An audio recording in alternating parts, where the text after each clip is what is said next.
Kita awali Sinto Today hari ini pemirsa, imbas pasang air laut Jalan Kapuk Muara Raya, Penjaringan Jakarta Utara terendam banjir 30 cm. Ya, meski sempat surut, banjir kembali merendam wilayah permukiman warga yang telah berlangsung sepekan.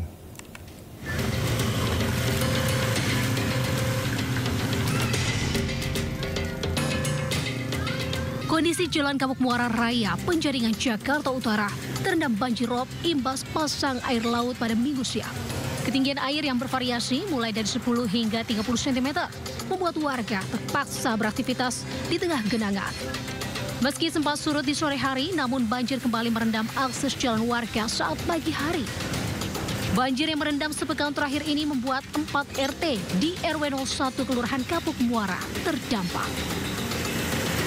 Ya mau bilang tergantung gimana ya kita ya. Air pasang laut sama banjir kiriman juga. Karena kalau pas hujan gede aja langsung banjir. Kalau hujan gede langsung banjir. Apa pas lagi lautnya pasang, hujan langsung naik.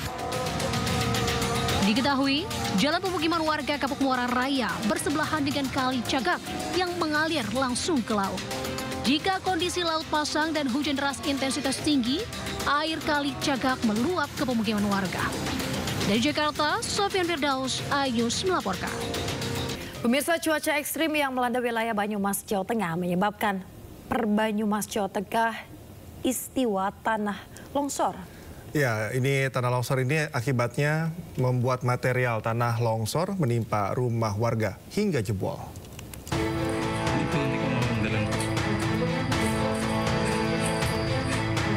Rumah milik seorang warga desa Pagiraji, Kecamatan Cilongok, Kabupaten Banyumas jebol usai tertimpa material tanah longsor akibat hujan deras yang melanda wilayah ini. Rumah ini mengalami jebol cukup parah pada bagian kamar dan dapur belakang rumah. Lokasi rumah yang berada di bawah tebing dengan kondisi tanah yang tergolong labil menyebabkan rumah tak dapat bertahan dari tekanan material longsor. Tidak ada korban jiwa dalam peristiwa ini karena pemilik rumah langsung menyelamatkan diri saat mendengar gemuruh. Posisi pas mau maghrib lah. Kondisinya rusak, nggak bisa di tempat ini? Iya rusak. Tinggal jendela, rupanya rusak. Terus, sampai sudah ada bantuan belum? Belum lah, kalau kemarin sore. Warga pun berharap segera diberikan bantuan karena khawatir potensi longsor susulan.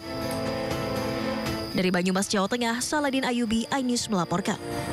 Pemirsa, Gunung Lewotobi laki-laki di Nusa Tenggara Timur kembali erupsi. Tinggi kolom abu mencapai 1.100 meter dari mulut kawah gunung. Ya, status gunung saat ini pada level 3 atau siaga dan warga pun di sekitar gunung diimbau waspada.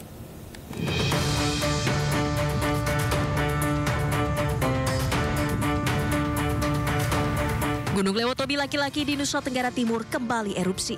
Tinggi kolom abu 1.100 meter dari mulut kawah gunung. Erupsi terjadi pada Minggu 12 Januari 2025 pukul 12:41 waktu Indonesia Tengah.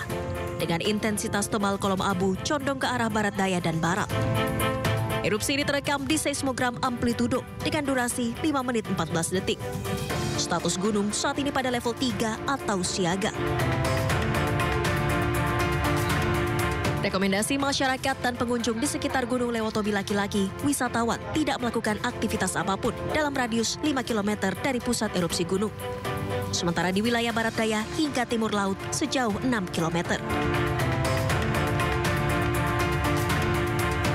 Selain itu, masyarakat di sekitar Gunung Lewotobi laki-laki diminta untuk waspada potensi banjir lahar hujan pada sungai-sungai yang berhulu di puncak gunung jika terjadi hujan dengan intensitas tinggi. Dari Flores Timur, Nusa Tenggara Timur, Joni Nura, iNews melaporkan.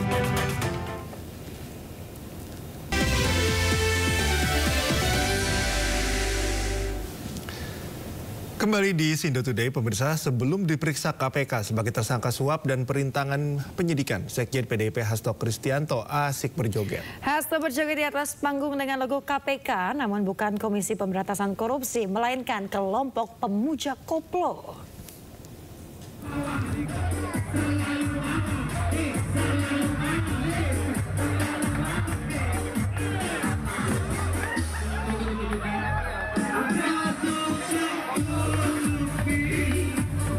Sekretaris Jenderal PDI Perjuangan sekaligus tersangka kasus suap Hasto Kristianto asyik berjoget di Gelora Bung Karno, Jakarta Minggu pagi. Tampak logo mirip KPK terpampang di atas panggung. Namun bukan singkatan dari Komisi Pemberantasan Korupsi, melainkan kelompok pemuja koplo. Acara ini digelar sebagai rangkaian hari ulang tahun ke-52 PDIP. Sementara itu, terkait agenda panggilan pemeriksaan KPK Senin besok, Hasto mengaku siap dan akan menghormati seluruh proses hukum.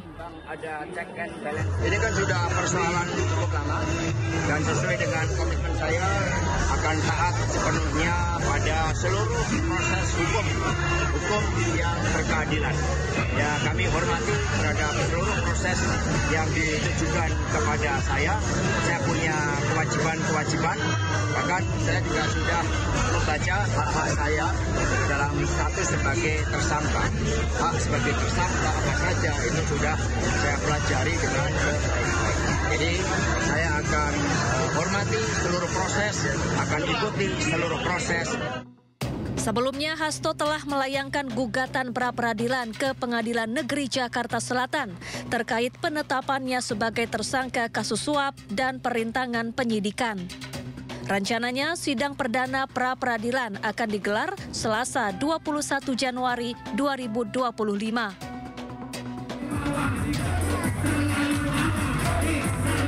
Tim Liputan iNews melaporkan. Ya, sebelumnya Sekjen PDIP Hasto Kristianto tak hadir pada panggilan pemeriksaan KPK Senin pekan lalu. Sementara itu, pemirsa, KPK telah menggeledah rumah Hasto di Bekasi, Jawa Barat dan juga menyita sejumlah dokumen.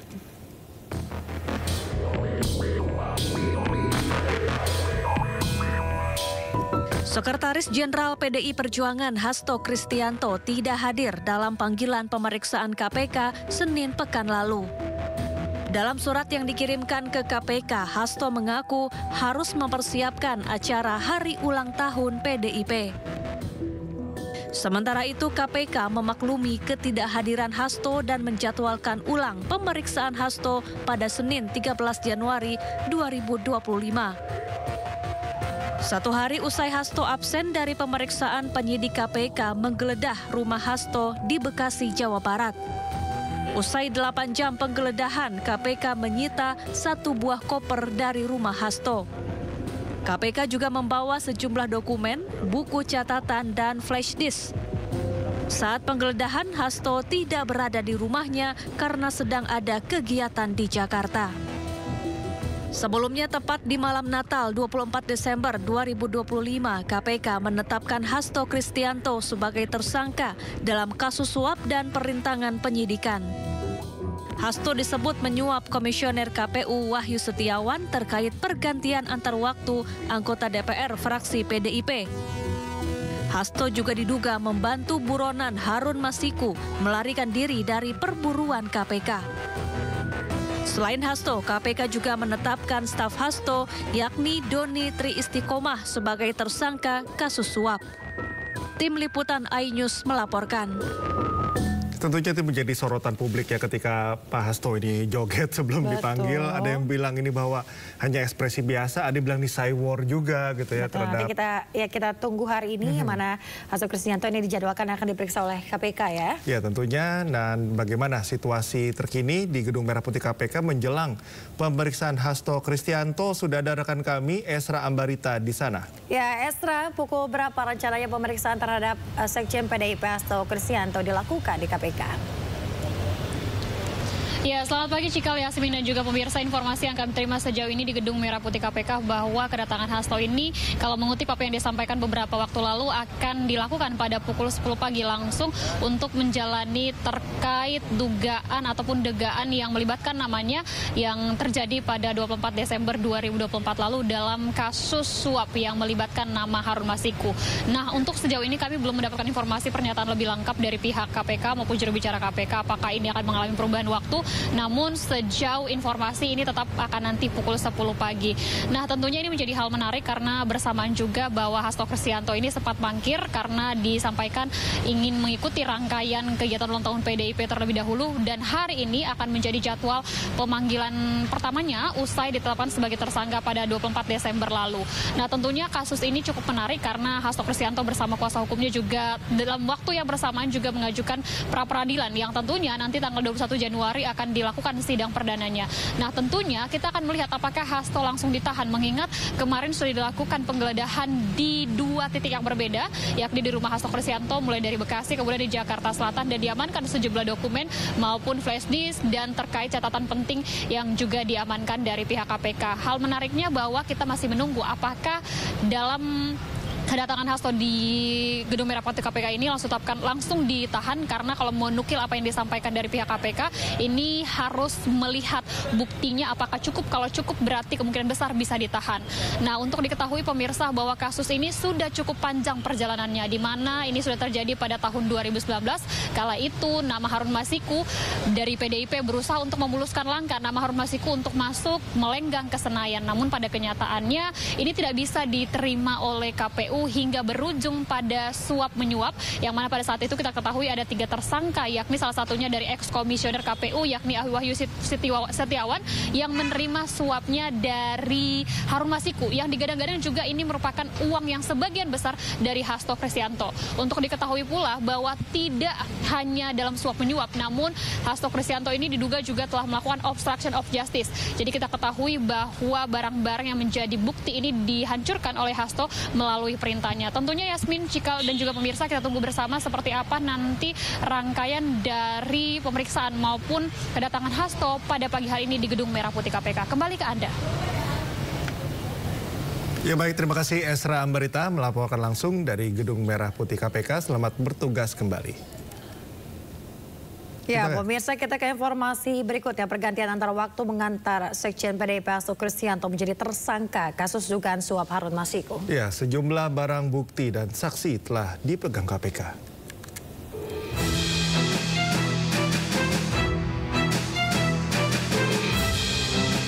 KPK menetapkan Sekjen PDI Perjuangan Hasto Kristianto sebagai tersangka dalam kasus suap bersama Harun Masiku.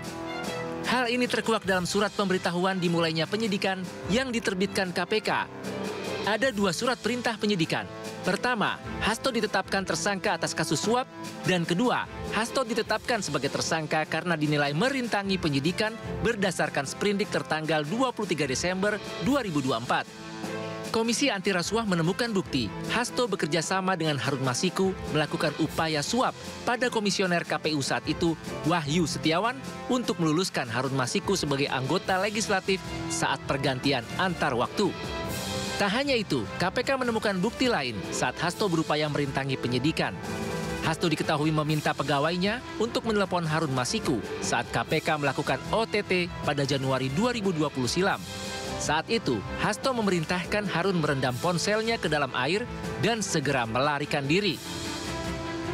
Bagi kami saat ini tidak tentunya kritik, kemudian juga apapun itu tidak dalam kapasitas kami untuk menanggapinya. Kami lebih fokus kepada bagaimana untuk memenuhi atau melengkapi setiap unsur-unsur pasal yang dipersangkakan. Jadi konstruksi perkara yang sedang kita bangun saat ini, kami lebih fokus ke situ. Itu jadi pemeriksaan saksi-saksi, tersangka, upaya paksa lain, penggeledahan, penyitaan dan lain-lain dimaksudkan untuk kita benar-benar mencari informasi dan juga bukti-bukti. Usai menetapkan tersangka, KPK bergerak cepat. Lembaga yang berkantor di kawasan Kuningan ini menggeledah rumah Sekjen PDIP Hasto Kristianto di Kebagusan Pasar Minggu, Jakarta Selatan. Dalam penggeledahan, KPK menyita sejumlah barang elektronik. Penggeledahan disaksikan oleh warga setempat, sementara Hasto maupun keluarganya tak terlihat di lokasi. Sebelumnya belasan penyidik KPK menggeledah rumah Hasto lainnya di Villa Kartini, Bekasi Timur, Jawa Barat.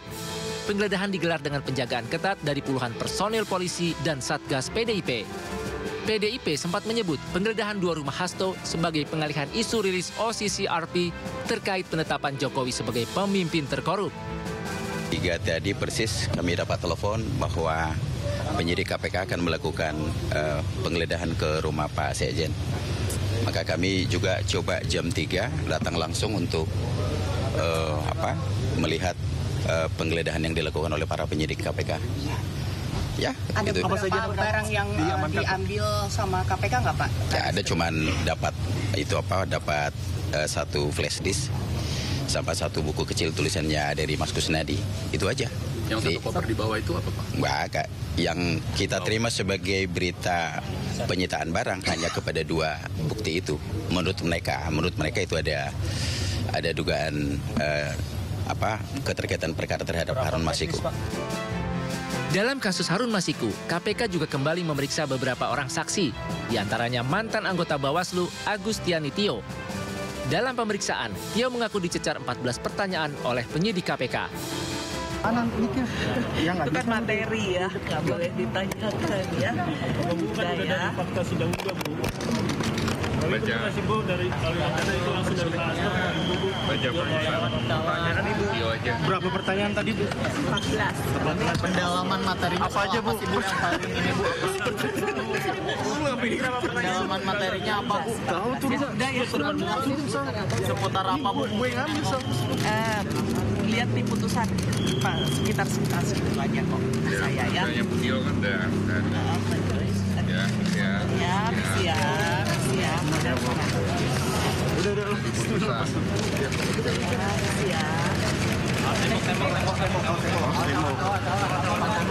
Dia udah nggak pusing ya, Bu? Udah nggak pusing ya, Bu ya? Saya, ya Allah. Saya kira-kira pertanyaan ada apa aja, Bu? Boleh nggak disampaikan, Bu?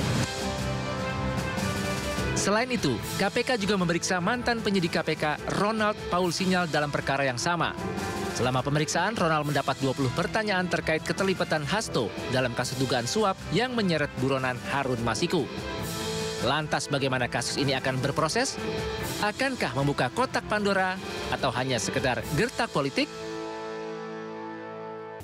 Pemirsa, pasca diputusnya kontrak kerja petugas Dinas Pemadam Kebakaran Kota Depok Sandi Butar-Butar, peristiwa tersebut masih menjadi polemik lantaran ia diputus kontrak kerjanya usai membongkar dugaan kasus korupsi di tempatnya bekerja. Ya, hal ini membuat Gubernur Jawa Barat terpilih Deddy Mulyadi angkat bicara.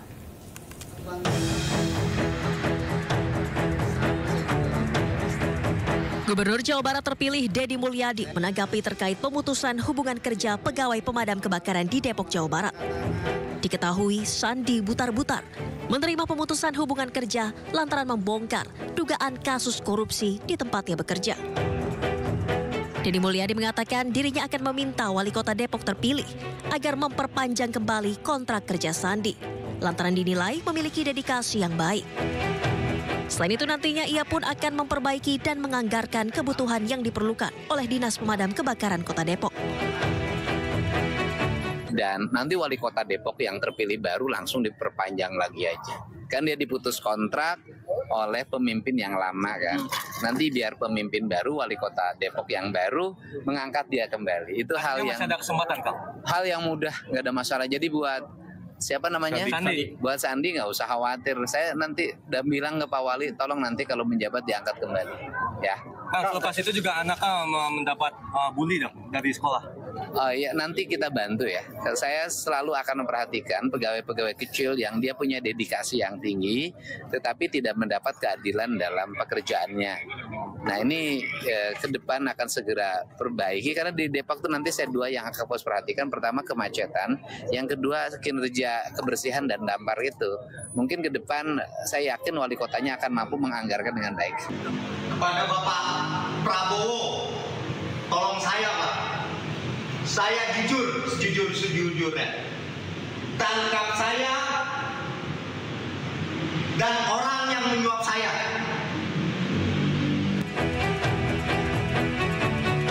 Sebelumnya beredar video Sandi Butar-Butar yang menyebutkan bahwa dirinya diputuskan hubungan kerja oleh Kepala Pemadam Kebakaran Kota Depok. Surat pemutusan tersebut dikirim melalui pos. Dijelaskan kontrak kerjanya diputus pada tanggal 31 Desember 2024 lalu. Diketahui Sandi Butar-Butar sudah bekerja dengan Dinas Pemadam Kebakaran Kota Depok sejak 10 November 2015 silam sebagai honorer. Dari Depok, Jawa Barat, Iyung Rizky, iNews melaporkan. Ke informasi selanjutnya, pemirsa, Menteri Agama Nasaruddin Umar bertolak ke Arab Saudi untuk melaksanakan tugas dari Presiden Prabowo Subianto terkait penyelenggaraan ibadah haji 2025. Menurut Menak, pemirsa, Presiden Prabowo menginginkan persiapan haji tahun ini dilakukan dengan optimal dan juga meningkat kualitasnya. Saudara kali ini adalah pemirsa, selama di Arab Saudi, Menteri Agama dijadwalkan akan memenuhi sejumlah undangan terkait persiapan haji. Salah satunya bertemu dengan Menteri Urusan Haji Arab Saudi, Taufik F. Al-Rabiah, untuk finalisasi kerjasama penyelenggaraan haji 1446 Hijriah atau 2025 Masehi. Dalam kesempatan tersebut, Menak akan berusaha melakukan lobi-lobi agar kuota haji Indonesia bertambah. Selain Kementerian Agama, sejumlah pihak turut serta mempersiapkan dan juga mengawasi penyelenggaraan haji, seperti Badan Penyelenggaraan Haji, Komisi Pemberantasan Korupsi, serta Kejaksaan. Supaya kami bisa bekerja dengan baik dan tenang, efektif, efisien, seperti harapan kita. Mudah-mudahan harapan kita bersama, haji tahun ini adalah lebih baik, walaupun harganya sedikit agak berbeda. Tapi kita ingin kualitas. Pemirsa, pagar laut misterius yang berdiri kokoh di pesisir pantai utara Kabupaten Tangerang, Banten meresahkan nelayan. Namun menariknya, pemirsa, ada juga pihak yang menyatakan pagar laut yang viral membentang sepanjang 30,16 km untuk menahan abrasi.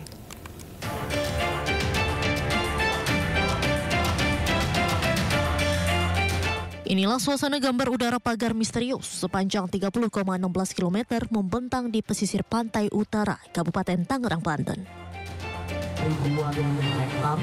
Kelompok nelayan yang tergabung dalam jaringan rakyat Pantura Kabupaten Tangerang mengklaim pagar itu dibangun untuk pemecah ombak agar mencegah abrasi serta mitigasi terhadap ancaman megatrust dari ancaman tsunami. Pemasangan pagar laut sejenis sudah dari dulu dilakukan nelayan. Dari saya perwakilan nelayan. Bang Nelayan ini inisiatif untuk pasang bambu di... Dari dulu sebenarnya udah ada, cuma sekarang-karang aja yang baru digubris ya. Dari dulu itu banyak nelayan-nelayan yang sudah pemasangan apa itu dengan melakukan hal-hal yang seperti itu. Udah biasa sebenarnya. Pertama adalah untuk memecah, menahan abrasi, dan yang kedua menahan pemecah gelombang juga. Dan di sisi lain juga keuntungan dan kemanfaatannya adalah buat masyarakat nelayan khususnya itu jadi penghasilan tambahan. Jadi di situ bisa habitat kerang hijau itu hidup. Terkait dengan berita-berita selama ini tentang adanya pemagaran, wah kalau itu saya kurang paham dah. Kalau saya mau orang kampung ya, begitu. Kami apakah itu misalnya teman-teman kami yang di nelayan itu melanggar hukum atau tidak, karena kami tidak tahu mengetahui undang-undang. Karena sejauh ini juga kan undang-undang banyak yang tidak pernah disosialisasikan ke masyarakat. Ya. Namun sebelumnya dari pengakuan nelayan yang lain, pemagaran yang dilakukan hingga sepanjang 30,16 km itu justru merugikan nelayan. Biasanya sebelum ada pagar tersebut, penghasilan nelayan kecil mencapai 10 hingga 20 kg sekali melaut. Kini menurun sekitar 2 kg karena dampak dari pagar yang terbuat dari bambu tersebut. 99% lah mengganggu. Ya jelas ngaruh, biasanya 10 liter jadi 20 liter. Karena perjalanannya kan belok-belok. Iya, cari pintu ya. Cari pintu yang nyaman kan pasti itu ya perjalanan. Agak sulit. Saya aja kemarin pasang bubu itu nyangkut di pagar. Akhirnya hilang 100 bubu ya. Khusus bubu. Nah, kali 25.000 berapa? 25 juta. Berarti rugi saya. Gara-gara itu kan. Ya dampaknya itu dampak kecil. Hingga saat ini pemerintah masih melakukan penyelidikan terkait pemasangan pagar laut misterius itu. Dari Kabupaten Tangerang, Banten, Hasnugara, iNews melaporkan. Pemirsa, Kementerian Kelautan dan Perikanan atau KKP menghentikan kegiatan pemagaran laut di Tangerang, Banten yang sebelumnya viral di media sosial. Pemerintah menanggapi Walhi yang meminta pagar dibongkar langsung tak bisa dilakukan karena masih berdasar asas praduga tak bersalah. Terkait dengan kenapa tidak dibongkar dulu, ini ada kami ini penegak hukum, kita juga azas kita praduga tak bersalah dulu. Dan kita tidak gegabah dalam hal ini. Bukan melihat orang besar, orang kecil, rakyat kecil pun juga tidak harus kita lakukan langsung digusur aja. Kan nggak gitu, Pak. Ada peringatan, ada langkah awalnya itu. Nah, peringatan tersebut kita segel. Kami beri waktu di situ dan anggota kami di lapangan sedang melakukan investigasi. Kami sebar di sana cari informasi, pull bucket. Kalau sudah mantap, kita panggil kalau memang ada yang bertanggung jawab. Oke, berarti selama ada yang bertanggung jawab, ya udah kita sikat bareng-bareng. Tadi kami akan dibantu sama Walhi, kita tunggu. Oke. Dan aparat yang lain juga siap membantu kita untuk mencabut pagar tersebut. Itu terima kasih sekali. Artinya KKP tidak sendiri dalam hal ini. Terima kasih Bapak Walhi. Kalau untuk sementara ini Pak, untuk pelakunya apa sudah diketahui siapa? Belum Pak. Kami masih di lapangan melakukan pull bucket. Ya, anggota kita kami sebar, kita tanyakan ke semua yang ada di seputaran tersebut. Siapa yang nancapkan itu, siapa yang menyuruhnya, gitu kan? Belum kembali anggota kami Pak. Baik. Tenang saja, tadi Pak Menteri juga sampaikan. KKP dalam hal ini tegas karena laut tersebut Pak tidak boleh dikelola semena-mena. Ada aturan mainnya. Baik. Ada perizinannya yang harus diurus di Kementerian Kelautan Perikanan. Namun semua itu harus dibuktikan kan Pak. Kepemilikan kendaraan saja perlu BPKB. Kepemilikan tanah saja perlu sertifikat. Artinya itu yang menunjukkan kepemilikan atau penanggung jawabnya. Nah, kami juga telusuri ke arah sana Pak. Jadi jangan sampai nanti gegabah asal tunjuk-tunjuk orangnya banyak Pak, seperti itu. Tapi kami pastikan dalam hal ini KKP tetap bekerja siang malam, anggota kami dan pimpinan-pimpinan kami juga mendukung. Bahkan seharian ini kami mendapat dukungan dari masyarakat Indonesia seluruhnya. Oke. Artinya semua menginginkan ini segera selesai. Menteri Koordinator Bidang Infrastruktur dan Pembangunan Kewilayahan Agus Harimurti Yudhoyono buka suara terkait polemik pagar laut di perairan Kabupaten Tangerang, Banten. Pihaknya akan melakukan investigasi termasuk meminta Kementerian Kelautan dan Perikanan menyelesaikan masalah ini. Saya lagi cek, lagi investigasi ya. Cek, karena itu di laut juga kan, berarti itu nanti Kementerian Kelautan. Cek itu ya. Itu ada kemungkinan itu dari siapa Pak? Saya belum, nanti kita cek dulu aja. Kita cek terus. Kita beralih ke informasi lain, pemirsa. Satu unit truk bermuatan ribuan telur ayam yang terguling di Jalan Nasional Lintas Timur Jambi, Kabupaten Muaro, Jambi. Ya, ribuan telur ayam tumpah dan coba diselamatkan oleh warga.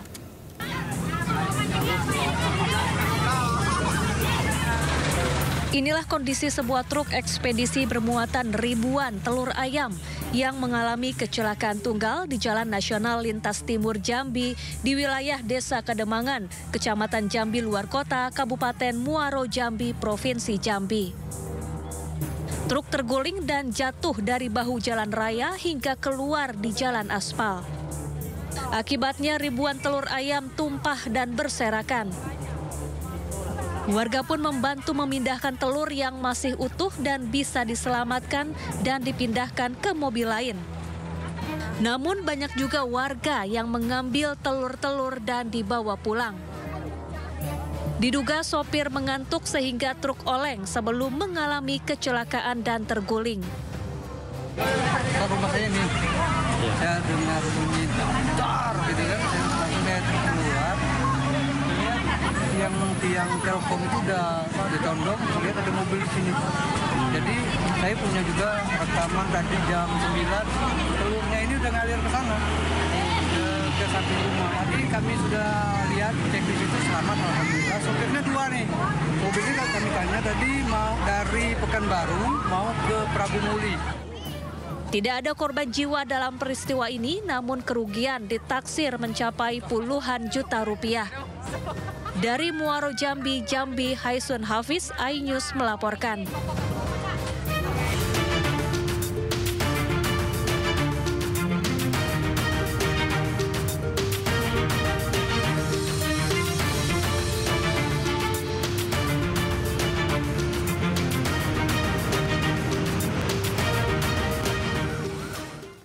Pemirsa, selanjutnya kami akan ajak Anda mengetahui pantauan lalu lintas hari ini di sejumlah wilayah melalui pantauan CCTV Korlantas Polri, dan kita akan bergabung dengan Brigadir Medina di studio NTMC Polri.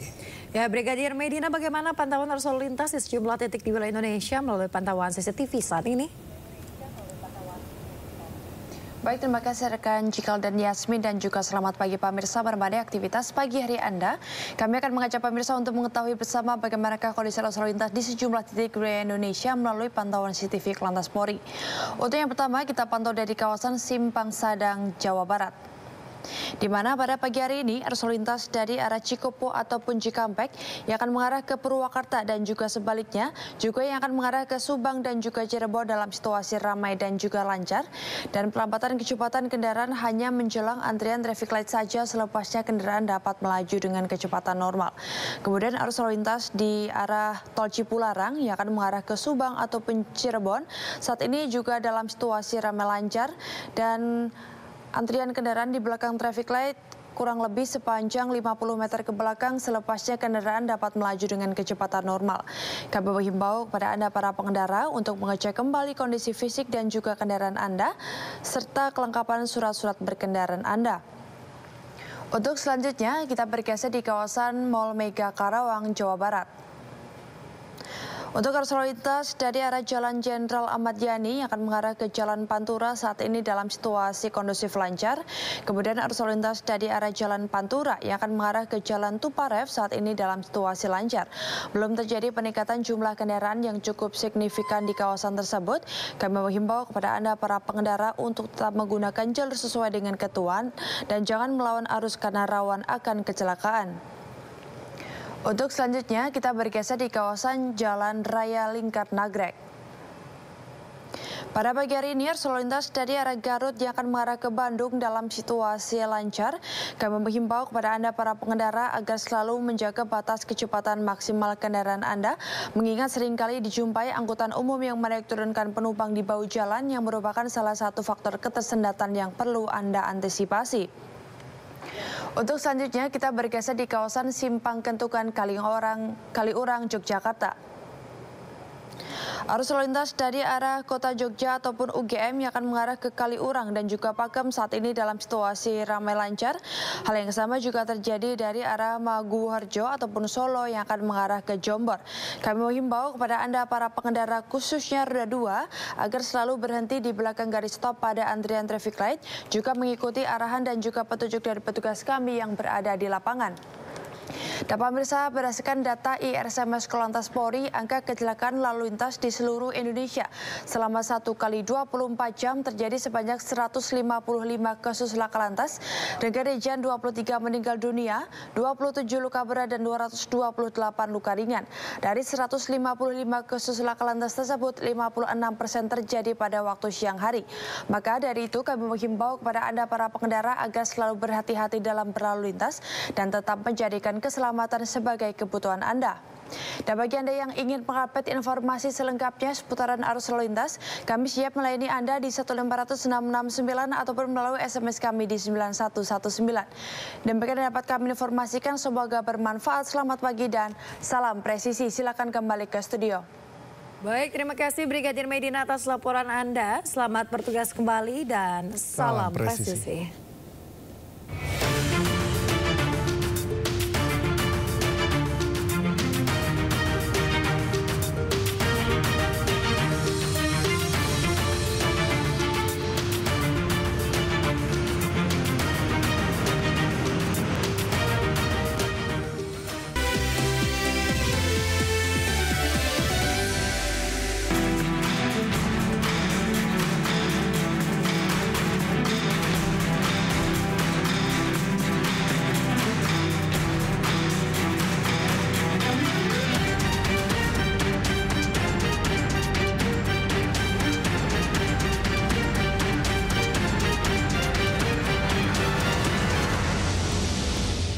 Anda kembali di Sindo Today pemirsa. Presiden Prabowo Subianto membentuk Satuan Tugas Percepatan Hilirisasi dan Ketahanan Energi Nasional. Menteri SDM Bahlil Lahadalia resmi ditunjuk menjadi Ketua Satgas Hilirisasi dan Ketahanan Energi.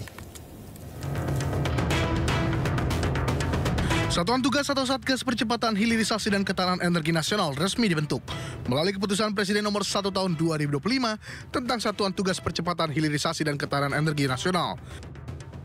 Kepres langsung ditandatangani Presiden Prabowo tanggal 3 Januari 2025 ini. Menetapkan Menteri Energi dan Sumber Daya Mineral Bahlil Lahadalia sebagai Ketua Satgas Hilirisasi dan Ketahanan Energi Nasional. Dalam pasal 1 Kepres tersebut, Satgas dibentuk untuk dua hal. Pertama, mewujudkan percepatan hilirisasi di bidang mineral dan batu bara, minyak dan gas bumi, pertanian, kehutanan, serta kelautan dan perikanan untuk peningkatan nilai tambah di dalam negeri. Sementara untuk mewujudkan percepatan ketahanan energi nasional, Satgas fokus melalui ketersediaan dan kebutuhan energi dalam negeri, baik yang berasal dari minyak dan gas bumi, batu bara, maupun energi terbarukan. Di sisi lain, Satgas Percepatan Hilirisasi dan Ketahanan Energi Nasional ini terdiri atas ketua, wakil ketua, sekretaris, anggota pelaksana, dan sekretariat. Berikut susunan Satgas Percepatan Hilirisasi dan Ketahanan Energi yang telah ditunjuk Presiden Prabowo. Terkait dengan hilirisasi dan ketahanan energi. Jadi ada 4 substansi daripada Kepres itu. Yang pertama itu adalah segera merumuskan, mengusulkan dan menetapkan areal-areal, lokasi-lokasi dan sumber daya bahan baku baik ada yang ada di SDM, di kehutanan, di perikanan maupun di pertanian untuk dilakukan prioritas hilirisasi. Tugas dan wewenangnya melakukan koordinasi terkait percepatan hilirisasi dan ketahanan energi nasional dan memberikan rekomendasi percepatan hilirisasi dan ketahanan energi nasional yang harus segera ditindaklanjuti oleh kementerian lembaga serta pemerintah daerah.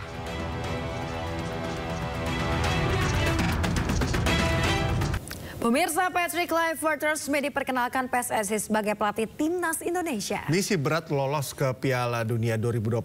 Patrick diyakini akan menanamkan karakter bermain menyerang. Hello coach. Hey coach. Hello coach. Hello coach. Hello coach. Hi coach. Halo Coach Patrick. Selamat datang di Indonesia, Coach Patrick Kluivert. Selamat datang di Indonesia. Selamat datang Coach Patrick. Selamat datang Coach Patrick. Welcome to Timnas Indonesia Joshi Daiho Kamp Motsuki desu. Welcome to our national team. Dan selamat bekerja di Federasi Sepak Bola Indonesia. I'm looking forward to work with you very soon. Selamat datang dan semoga sukses. I'm looking forward to work together and let's write some history together. I hope to see you very soon. Looking forward to see you. And I'm looking forward to see you soon. I'm looking forward to write history together. And let's make sure we accomplish our goal. Let's qualify for the World Cup. Selamat mengemban tugas menjadi pelatih tim nasional. Dan cita-cita bangsa Indonesia semua bisa tercapai. Semoga bisa membawa Timnas Indonesia menjadi lebih baik dari sebelumnya. Dan bisa membawa Timnas Indonesia menuju Timnas Piala Dunia. Let's do this. Let's do this all together. I will see you soon. Perkenalan Patrick Kluivert menandakan bahwa tugas menakodai skuad Garuda sudah dimulai. Pelatih asal Belanda itu dikontrak 2 tahun dengan opsi perpanjangan kontrak 2 tahun. Kluivert, legenda Barcelona dan Ajax Amsterdam, resmi diperkenalkan PSSI kepada publik akhir pekan kemarin menggantikan Sinteyong. Kluivert mengaku sangat bersyukur bisa dipercaya menjabat pelatih Timnas Indonesia. Mantan pelatih Kurakau itu berjanji akan memberikan yang terbaik untuk bisa membawa skuad Garuda. I'm really grateful to have this opportunity and I will do the best what I have in my mind to achieve our goals. As everybody saw, the players are on the same line. My team is on the same line and we're going to go for it. So that's a thing that I can promise. Dalam perkenalannya sebagai pelatih baru, Patrick Kluivert menegaskan pemain lokal akan tetap memegang peranan penting. Yes, of course. I'm new. I need to check also the local players. Yes, in a few weeks I will come back and I'm going to check the local players for sure. Patrick Kluivert mempunyai misi berat lolos ke Piala Dunia 2026.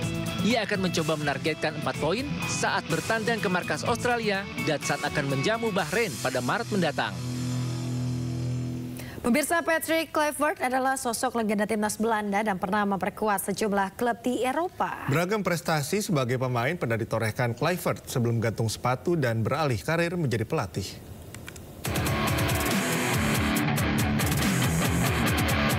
Inilah sosok pelatih baru timnas Indonesia, Patrick Stephen Kluivert.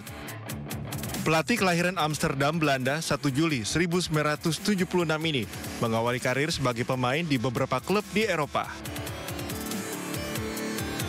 Di antaranya Ajax Amsterdam, AC Milan, Barcelona, Newcastle United, Valencia, PSV Eindhoven, dan klub Liga Prancis Lille. Sejumlah prestasi juga sempat ia torehkan. Berposisi sebagai striker, ia meraih gelar Eredivisie dan Liga Champions tahun 1994 bersama Ajax Amsterdam, juara La Liga 1998 bersama Barcelona, serta juara Eredivisie bersama PSV Eindhoven tahun 2006. Kluivert memutuskan untuk gantung sepatu pada 2008 dan beralih karir menjadi pelatih. Namun belum ada prestasi mewah yang dicatatkan Kluivert sebagai pelatih. Ia pernah melatih FC Twente U21 pada 2011 hingga 2013, asisten pelatih Timnas Belanda 2012, pelatih Curaçao 2015 hingga 2016, asisten pelatih Kamerun pada 2018, pelatih Curaçao 2021, dan pelatih tim Turki Adana Demirspor. Patrick Kluivert tidak hanya bertugas sendiri sebagai pelatih Timnas Indonesia. PSSI resmi memperkenalkan Alex Pastoor dan Denny Lanzat untuk mendampingi Kluivert. Pemirsa, Patrick Kluivert tidak hanya bertugas sendiri sebagai pelatih Timnas Indonesia. PSSI resmi memperkenalkan Alex Pastoor dan Denny Lanzat untuk mendampingi Kluivert.